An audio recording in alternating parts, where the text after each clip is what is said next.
আপনি পিয়ারের কথা আপনি 2 বছর আগে বলেননি কেন, 1 বছর আগে বলেননি কেন, 5 বছর আগে বলেননি কেন?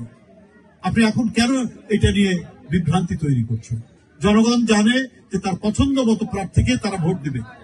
তো পছন্দ মতো প্রার্থী তাকে তো চিনতে হবে, এই এলাকার এমপি কে হবে, এই এলাকার উপজেলার চেয়ারম্যান কে হবে, সে তাকে চিনতে হবে না?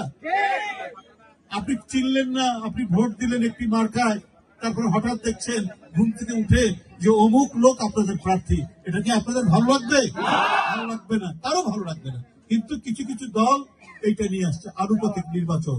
তো এইটার ব্যাপারে এদেশে যে বিষয়টা জনগণ জানে না, জনগণ যেটার সাথে পরিচিত নয়, আমরা যারা রাজনীতি করি আমরাও সেটা ভালো মতো বুঝি না, তো সেটা কেন আপনারা এখন নিয়ে আসছেন?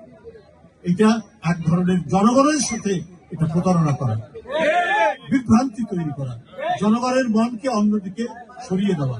জনগণ এটা কখনোই মেনে নেবে না।